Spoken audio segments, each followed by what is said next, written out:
Theo tìm hiểu mới nhất thông tin vụ án bắt cóc, sát hại cháu bé 2 tuổi.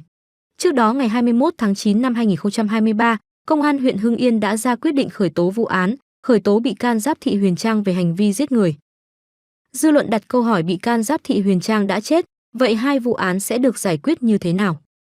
Phân tích về pháp lý, luật sư Trịnh Văn Tuyến, Văn phòng luật sư Giang Thanh, Đoàn luật sư thành phố Hà Nội cho biết theo quy định tại Bộ luật tố tụng hình sự, khi xác định có dấu hiệu tội phạm do cá nhân, pháp nhân thực hiện thì cơ quan có thẩm quyền ra quyết định khởi tố vụ án hình sự.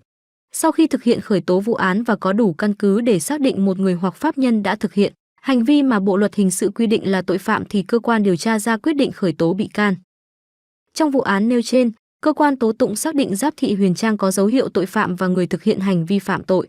Do vậy, Công an thành phố Hà Nội đã khởi tố vụ án bắt cóc nhằm chiếm đoạt tài sản, còn Công an tỉnh Hưng Yên ra quyết định khởi tố vụ án, khởi tố bị can đối với Trang về hành vi giết người. Sau khi các quyết định tố tụng được ban hành, đến nay cơ quan chức năng xác định bị can đã tự sát. Theo quy định tại điều 230 Bộ luật tố tụng hình sự, cơ quan điều tra sẽ phải ra quyết định đình chỉ điều tra đối với bị can. Về trách nhiệm dân sự, nếu hành vi phạm tội của bị cáo đã chết, gây thiệt hại cho người khác thì vẫn phải bồi thường hoặc theo thỏa thuận các bên. Trường hợp bị cáo đã chết mà có tài sản để lại, những người thừa kế phải có trách nhiệm thực hiện nghĩa vụ tài sản trong phạm vi di sản đó. Trong trường hợp, nếu bị cáo đã chết mà không còn tài sản thì người bị thiệt hại không có căn cứ để yêu cầu bồi thường thiệt hại. Người thân của bị cáo không có nghĩa vụ phải bồi thường thay, trừ khi họ tự nguyện, luật sư Tuyến nêu rõ. Theo luật sư Tuyến, việc bị can chết và đình chỉ điều tra đối với bị can đồng nghĩa chấm dứt trách nhiệm hình sự trước pháp luật.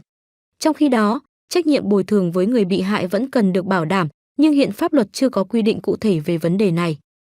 Do đó, vị luật sư Đoàn thành phố Hà Nội cho rằng vẫn cần tiếp tục điều tra, làm rõ vụ án, vừa để xác định có đúng bị can là người phạm tội hay không, vừa có căn cứ để bảo đảm quyền lợi được bồi thường cho phía bị hại.